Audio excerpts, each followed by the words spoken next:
Make America wealthy again. US President Donald Trump has unveiled sweeping global tariffs, with Taiwan hit with a 32% tax. Taiwan's defense ministry is responding to Chinese threats, saying this year's Han Kuang military drills will be the biggest in the country's history. People all over Taiwan are on the move this weekend, coming together for the Tomb Sweeping Festival. Plus, 1 year after a deadly earthquake hit Taiwan's east coast, Indigenous communities are still struggling financially and unable to return home.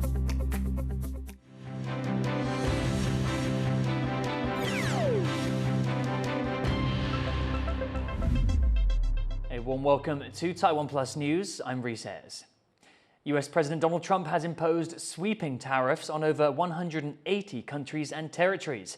The long-expected announcement comes on what he's called Liberation Day, with Trump saying he's freeing the US from unfair trade practices. Joyce Tseng reports. We didn't want to it's very windy out here. We didn't want to bring out the big charts. Following through on his campaign pledge to revive American industry, U.S. President Donald Trump has unveiled sweeping global tariffs, starting with a baseline 10% tariff on all goods coming from any country going into the United States. He's then listed out some of the country's biggest trading partners, levied individually, with rates ranging from 10% to 50%. On the left, what the Trump administration has calculated as the trade barriers countries have against the United States. The right, what Washington is imposing in retaliation. What we do is we cut it in half. We charge them. My answer is very simple. If they complain, if you want your tariff rate to be zero, then you build your product right here in America, because there is no tariff if you build your plant, your product in America. And towards the top of Trump's list is Taiwan. Taiwan, where they took all of our computer chips and semiconductors. Though repeating his accusation of Taiwan stealing U.S. chip business, Trump praised Taiwanese chipmaker TSMC's recent multi-billion-dollar investment to the U.S. And significantly, he's exempting imports of those Taiwanese chips he mentioned in his announcement. Despite that, he says Taipei has trade barriers up amounting to 64%, so he's slapping on half of that as new taxes on all Taiwanese goods to the United States. Taipei, coming out with this statement on a national holiday, protested the policy, calling it strongly unreasonable and that it will have serious negotiations with Washington. Taiwan does run a large trade surplus with the U.S. at almost $74 billion US, an issue that has put the country in the line of fire for Trump. That's largely because of exports of Taiwanese servers and computer parts, which in February accounted for over 60% of its shipments to the United States. Speaking on behalf of U.S. firms in Taiwan, the American Chamber of Commerce here has stressed Taiwan's, quote, indispensable role in the U.S. economy. The Chamber's chair referencing a survey of its members from late last year, which showed over 90% of them plan to keep or increase their investments in Taiwan. And that strong confidence reflects the fundamentals that have drawn so many of these companies not only to be here, but to stay for such an extended period. Fundamentals that include the rule of law, that include Taiwan's highly skilled and capable workforce, and Taiwan's pivotal position in global supply chains. And those fundamentals have not changed. Economists around the world have warned Trump's policy could fundamentally change the global economy, and not for the better. Prices will likely go up for everyone, including American consumers. Trump has remained adamant that U.S. prosperity needs such extreme measures.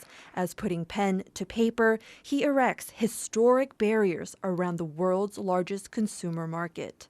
Devin Tai and Joyce Tseng for TaiwanPlus. Taiwan says it will be having serious negotiations with Washington in response to the tariffs. As for what cards Taipei has to play, Joyce Tseng spoke with Zhejiang Tai, an economics professor at the University of Chicago. So Trump has calculated this 64% number to reflect the barriers it believes Taiwan has against U.S. products, and that's how it got to their figure of 32%, which is half of that. Can you help us understand where this 64% comes from?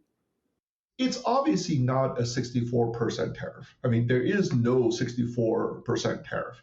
If you look at the details of how they are calculating it, they are saying that there's a lot of policies that effectively act as tariffs, but it's all hidden, right? So what they're doing is that they're looking at the countries that have that the U.S. has a large trade deficit with, or on the other side, countries that run a big surplus with the U.S.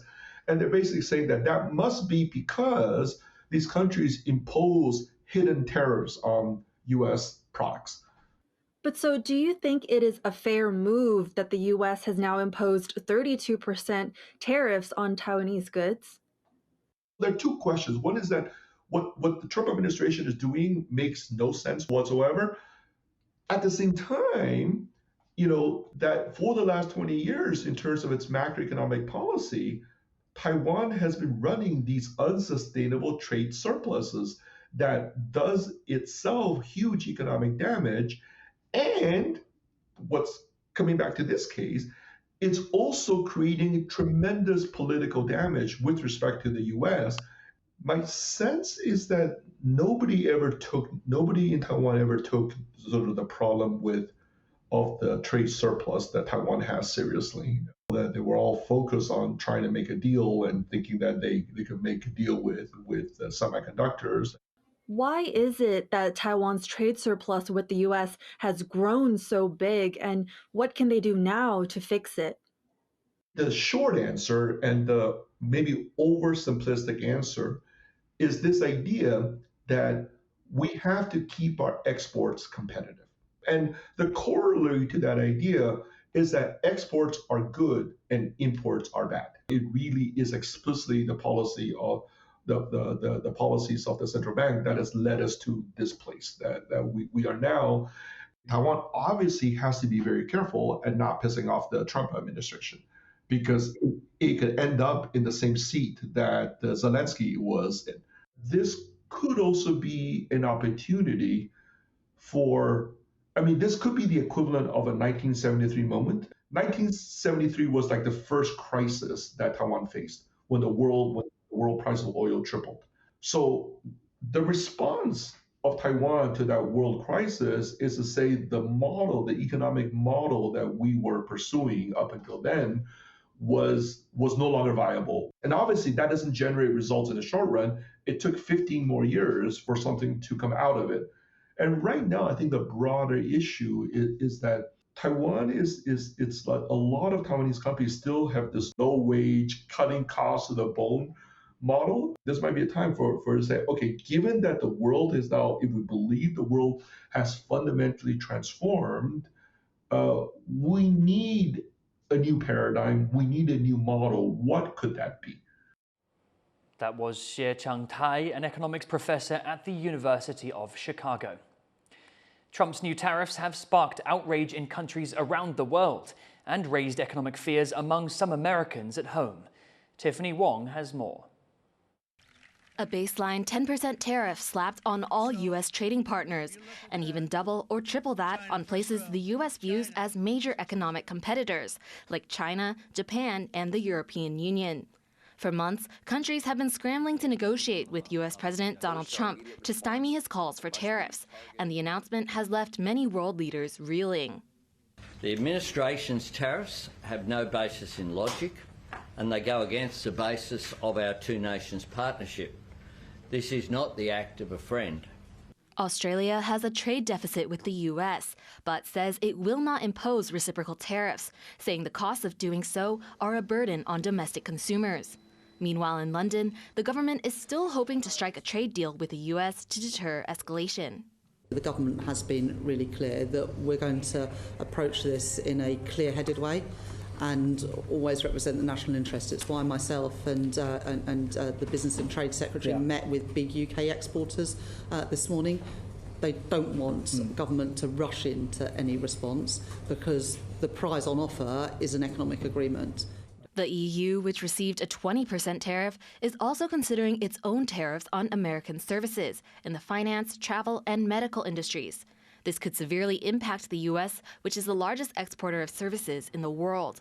But Trump has his own suggestions for clearing the tariffs and promoting American industry. If they complain, if you want your tariff rate to be zero, then you build your product right here in America, because there is no tariff if you build your plant, your product in America. Terminate your own tariffs, drop your barriers, don't manipulate your currencies. They manipulate their currencies like nobody can even believe, which is a bad, bad thing and very devastating to us, and start buying tens of billions of dollars of American goods. But back in the U.S., some American consumers are afraid that they will be the ones bearing the brunt of the new tariffs if domestic production can't keep up. I mean, I think everybody's already seen the effect of tariff, especially like if you have any money in the stock market, you've lost some money. I think everybody's anticipating prices going up, and it's kind of the last thing we need right now because we're already dealing with inflation. You know, it's not the America that I grew up under. You know, you go out there, you work hard, you know, you come home, you take care of your family.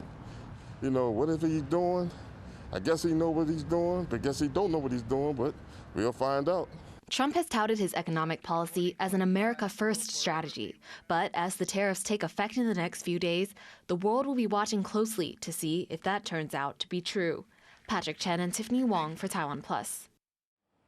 Taiwan's defense ministry says this year's Han Kuang military drills will be the largest in the country's history. The announcement comes as China continues to ramp up threats to take Taiwan by force. Jaime Okan reports.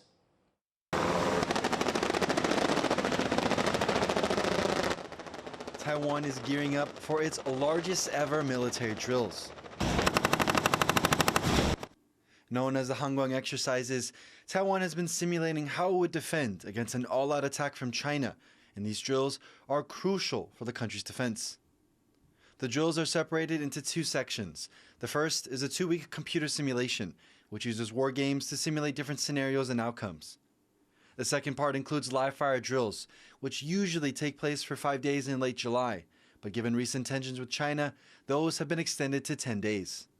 Officials have confirmed that the computer drills will start on Saturday. 办理电脑辅助指挥所演习，将以中共灰色地带侵扰以及由严转战进犯台湾等可能行动为想定场景，运用联合战区层级的模拟系统推演平台。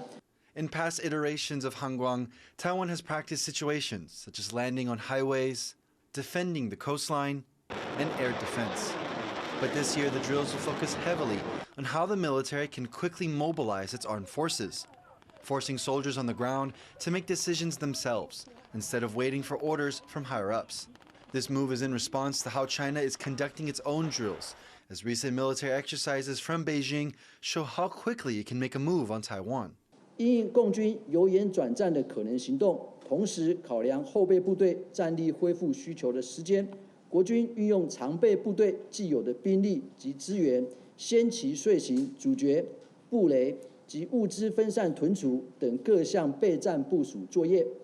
The Han Kuang exercises have been criticized in the past for being too scripted, with critics pointing to one part of the drill in which a team in red, simulating China, always loses to the defending Taiwan blue team.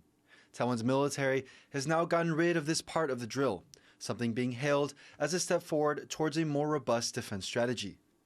The fact that they are operating without a script is really terrific because it makes people start thinking independently, not just waiting for orders to arrive from a centralized location, because command and control in a realistic war scenario could be damaged. Bringing that initiative down to the lower units is really, really vital, and it's terrific to see.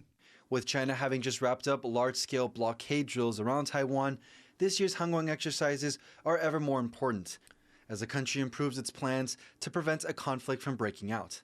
Howard Zhang and Jaime Okan for TaiwanPlus. A former aide to ex-legislative speaker Yoshi Kun has been released on bail after facing accusations of spying for China. Prosecutors say the man, surnamed Sheng, leaked classified legislative information to Beijing over the past 6 years, while working as an assistant to several Democratic Progressive Party lawmakers. Sheng is believed to have been recruited by China while studying there. The case comes just a few weeks after President Lai Ching-te vowed harsher measures against Chinese infiltration in Taiwan. The presidential office has declined to comment on individual cases. It's a day off for most of Taiwan, and many are hitting the road, not just for vacation, but also to pay respects to those who came before them. Known as the Tomb Sweeping or Qingming Festival, the holiday sees people across the country return to their hometowns to honor their ancestors. Chris Gorin explains. Today is the start of the Tomb Sweeping holiday, also known as the Qingming Festival. It's a special time when Taiwanese families visit and tidy up their ancestral graves. Many offer food and incense to honor their loved ones who've passed on, often burning paper money and other items symbolizing prosperity in the afterlife.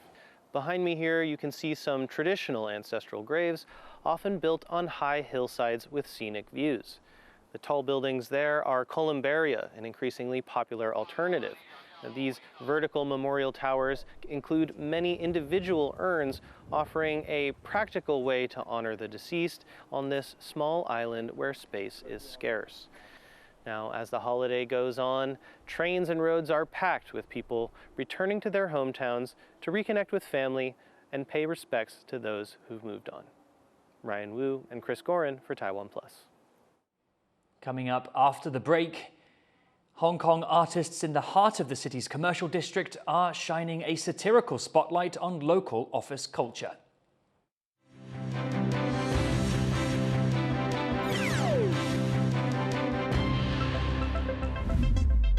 Game on Taiwan!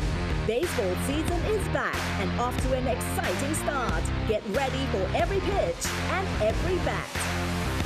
Basketball teams are giving it their all with fierce competition as they fight for those coveted playoff spots. And with the World Master Games approaching, athletes worldwide are ready to showcase their skills in Taiwan. Game on Taiwan, your front row seats to all the action.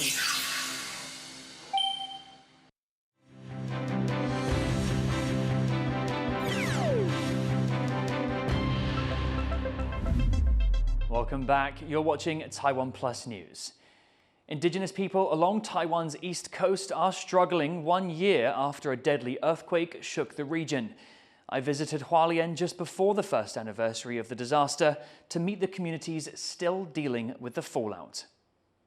69-year-old Zhu Xialan has spent much of her life hiking up and down these mountains along Taiwan's east coast. Wow. But a year ago, on April 3rd, she was forced to see her ancestral home from a new angle after being airlifted to safety when a magnitude 7.2 earthquake struck Hualien County. The tremor and the landslides it triggered killed at least 18 people.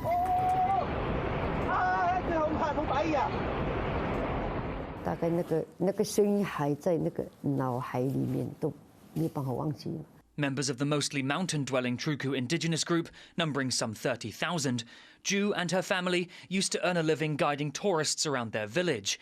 But everything changed after the quake.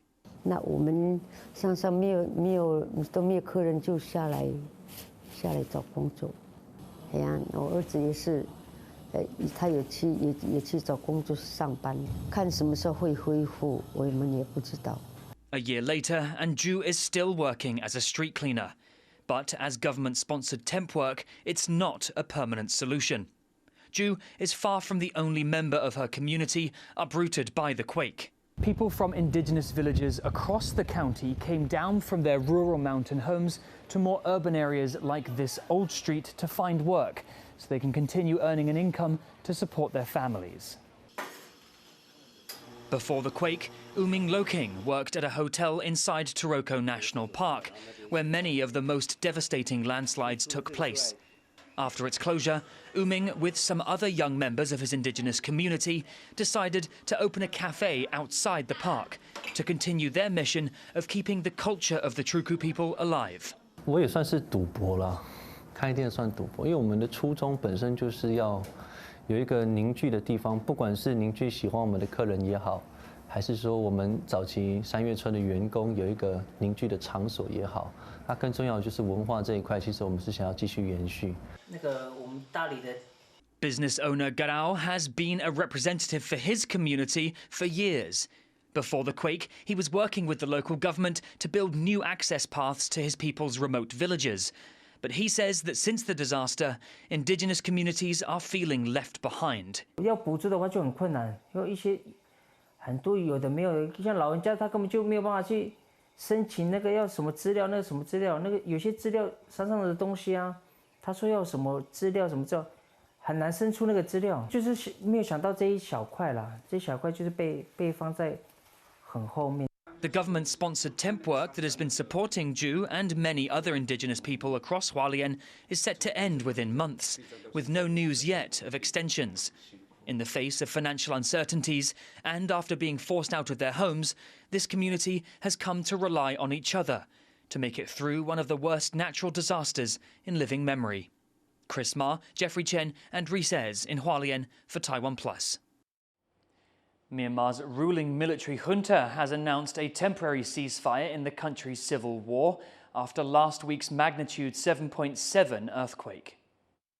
ငရင်တံကြောင့်ထိခိုက်ခံစားနေရသောတနိုင်ငံလုံးရှိပြည်သူလူထုအားစာနာထောက်ထားနားလည်သောအဖြစ်၎င်းကုညီကယ်ဆယ်ရေးနှင့်ပြည်내ထူထောင်ရေးလုပ်ငန်းများကိုအရှိန်အဟုန်ဖြင့်ဆောင်ရွက်နိုင်စေရန်ရည်ရွယ်လျက်၎င်းတည်ငြိမ်အေးချမ်းမှုကိုရှေ့ရှုလျက်တပ်မတော်အနေဖြင့်2025ခုနှစ်ဧပြီလ2ရက်နေ့မှ22ရက်နေ့အထိကာလကိုယာယီပစ်ခတ်တိုက်ခိုက်မှုရပ်စဲရေးကာလအဖြစ်ထုတ်ပြန်လိုက်သည် The junta has faced accusations of continuing strikes against pro-democracy rebel groups and blocking aid deliveries following the quake.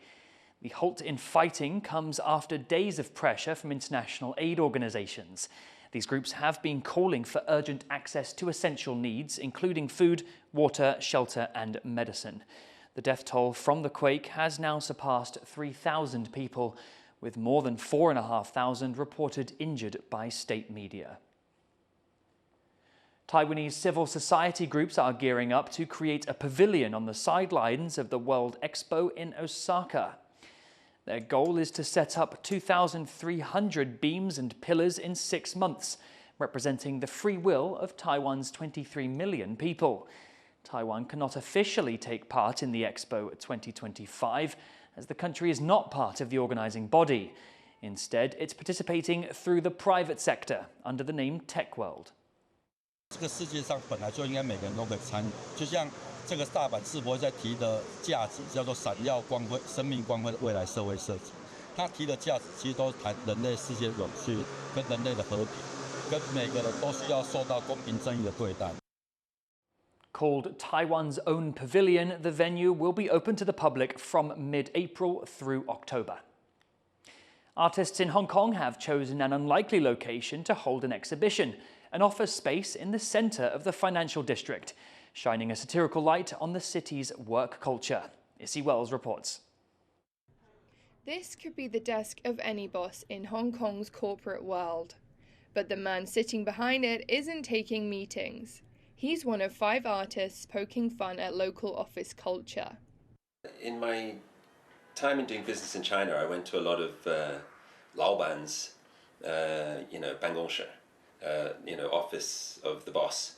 And I really wanted to sort of copy a lot of that paraphernalia. You would always have flags on the desk, ashtrays, sometimes an award or a little monument like this. Showing in a vacant office space in Hong Kong's financial district, this exhibition, called Re-Urgent, takes a satirical spin on the very corporate culture it's surrounded by. From examining systemic inequalities to social stigmas, viewers are invited to interact with the artwork. I just thought it would be a really great idea to subvert the office space that we're working in every day, because this is sort of like a very rigid space that people won't really see it being like able to contain creative ideas. In one piece, office workers queue up, not for coffee, but for coffins. I saw this as a ridiculous idea that was quite playful. A lot of people who work 9 to 5 in offices are quite miserable. And for those trying to make their way up the corporate ladder, long hours and cutthroat competition aren't the only challenges. Ria Chandiramani's Snakes and Ladders painting aims to highlight the female narrative, where the ladder represents the corporate ladder and snakes represent other obstacles. And so in my painting, actually the snakes and the ladders are both obstacles for women to face. And so the numbers also represent ages. And so there's also that aspect of women not being allowed to age, where we are expected to look and be young forever. For one visitor, the playful critique of the artworks echoes the city's old, rebellious and free spirit. Well, what else is left? The other rebels are all gone. Rebels in art is probably still allowed, so let's have more of that. And as workers in the city head to their offices, this one is pushing against the mainstream power structures that define the rest. Leon Lien and Izzy Wells for TaiwanPlus.